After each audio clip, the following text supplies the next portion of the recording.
बघा प्रश्न, एका चाकाची त्रिज्या 28 सेमी आहे, तर त्या चाकाचे 8.8 किमी अंतरात एकूण किती फेरे होतील? Option A 5000, option B 400, option C 500 किंवा ऑप्शन डी 4000. बघा, वर्तुळाचा एक बेसिक कॉन्सेप्ट लक्षात घ्या. ठीक आहे. बेसिक कॉन्सेप्ट काय असणार आहे? वर्तुळाची त्रिज्या, ठीक आहे, वर्तुळाची त्रिज्या 7 सेमी, व्यास किती असणार आहे? 14 सेमी, परिघ असणार आहे 44 सेमी आणि क्षेत्रफळ असणार आहे 154 चौरस सेमी. ठीक आहे. आता समजून घ्या, ज्या पटीने त्रिज्या वाढली असेल त्याच पटीने व्यास वाढेल आणि त्याच पटीने परिघ वाढेल. पण क्षेत्रफळ जे आहे त्या त्रिज्येच्या, या व्यासाच्या आणि परिघाच्या वर्गाच्या पटीत वाढते. ठीक आहे. वर्गाच्या पटीत वाढते. आता बेसिक त्रिज्या किती आहे? 7, पण इथे काय दिलेलं आहे? 28 सेमी दिलेला आहे. ठीक आहे. म्हणून त्रिज्या किती पटीने वाढलेली आहे हे काढण्यासाठी आपल्याला 28 ला 7 ने भागावं लागेल. 7 एके 7, 7 चौक 28.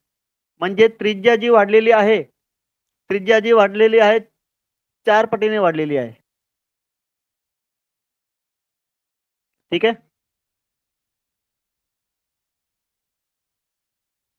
आलं का लक्षात? जर त्रिज्या 4 पटीने वाढली असेल तर परिघ सुद्धा 4 पटीने वाढणार, म्हणून 4 ने त्याला गुणाकार करायचा आहे. 4 चौक 16, हातच्या आले 1, 4 चौक 16 आणि 1 17. म्हणजे परिघ किती असणार आहे? 176 सेमी. आता हे 8 किलोमीटर जे आहे, 8.8 किलोमीटर, ठीक आहे, याचं रूपांतर तुम्हाला करावं लागेल सेमी मध्ये. ठीक आहे. आता बघा, 8.8 किमी आपलं एक टॉपिक झाला होता, दशमन परिमाणे M C D P D H आणि के. इथे किती दिलेलं आहे? 8.8 किलोमीटर लिहून घ्या. पण प्रमाण काय आहे? आपल्याला सेंटीमीटर मध्ये दिलेलं आहे. तर 8.8 किलोमीटरचं रूपांतर तुम्हाला सेंटीमीटर मध्ये करण्यासाठी हे जे सेंटीमीटर प्रमाण आहे, किलोमीटर पासून कितव्या क्रमांकावर आहे? पहिल्या क्रमांकावर हेक्टोमीटर, दुसऱ्या क्रमांकावर डेकामीटर, तिसऱ्या क्रमांकावर प्रमाण, चौथ्या क्रमांकावर डेसी आणि 5व्या क्रमांकावर तुम्हाला भेटणार सेंटी. म्हणून 8.8 ला काय करायचे आहे?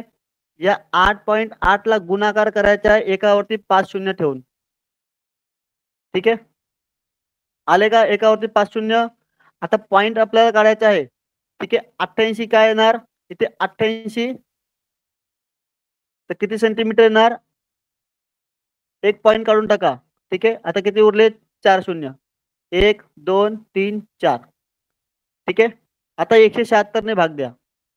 हे झालं 8,80,000 सेंटीमीटर आणि हे 176 काय आहे? सेमी, परिघ दिलेला आहे. आता याचा भागाकार दिला तर किती भेटणार? बघा, 11 ने भाग जातो याला. 11 8 88.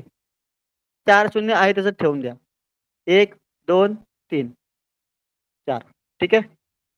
11 16, 11 गुणाकारामध्ये 16 केले तर 176 भेटतात. ठीक आहे.